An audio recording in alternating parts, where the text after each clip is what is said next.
All right, so didn't get the Lazy Susan. It's over there. And as I said, what happens is it's going to have to go out that door, down the alleyway, and come in through the back. It's the only way it's getting in here. But I did manage to lay out the other cabinet. So that space for the Susan, there is a 3-inch spacer that goes here on the face. And again, this is the carpenter is the one to totally verify all these things. But I just kind of laid the stuff out. This is the end of the cabinet. That's the end of the countertop where it'll stop here or hang over. And most things have like a 1/2-inch gap in between. So that's why I think this gap is going to get closed. This is the end cabinet. And when they do the countertop for this one, they're going to have to stop right on this edge because that's how close to the door it is. So they're going to have to stop right at the edge with this countertop. Sometimes you can get it to overhang. And also in this space, by the time you space everything out, like I said, it uses like a 1/2 inch between everything. So it's the dishwasher, you'll have about that gap. There won't be a 1/2 inch here. And on this side, it'll be like that, because that's usually pretty tight for the dishwasher, because you actually have to mount the dishwasher into this piece and into this part of the cabinet. So kind of the sink and the dishwasher are kind of like one unit under the cabinet, under the countertop. So I got a mark on the wall there. The first one to the right, this one is 33. And that's what the Lazy Susan measures along the edge, 33. And then there's usually like a 3/8 or a quarter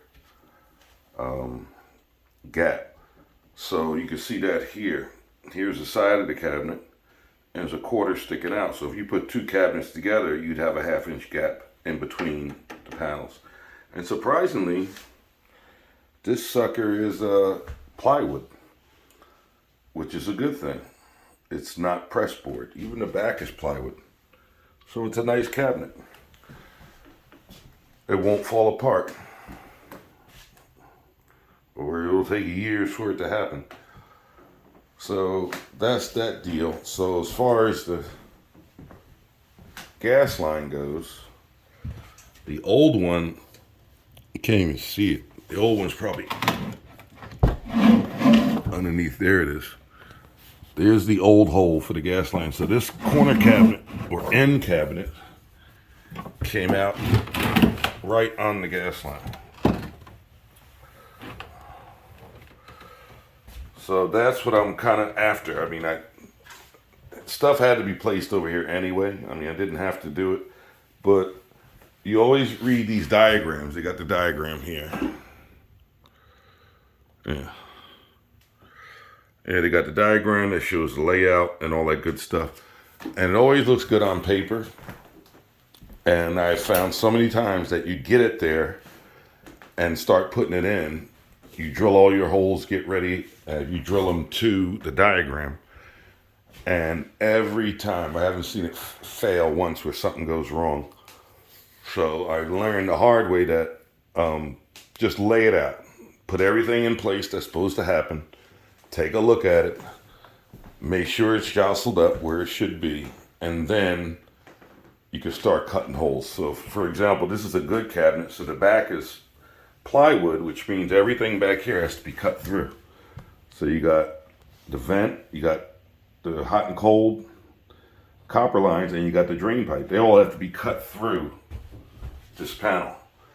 So you definitely don't want to cut it through without having everything laid in place, because it'll be bad.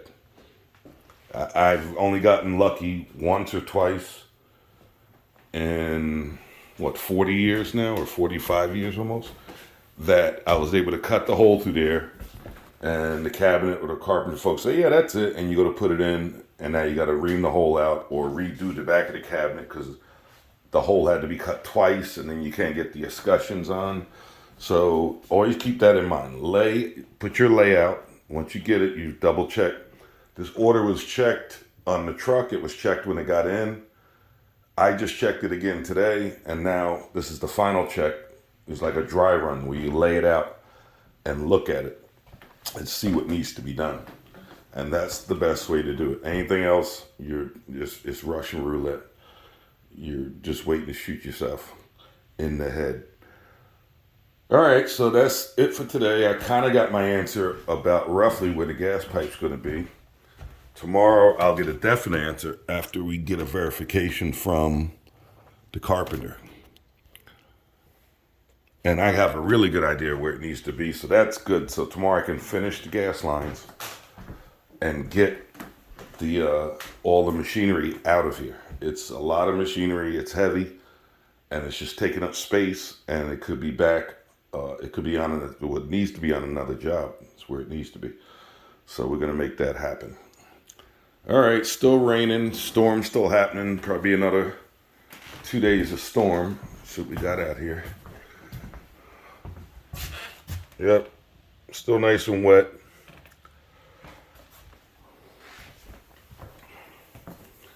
And that's the story. See ya.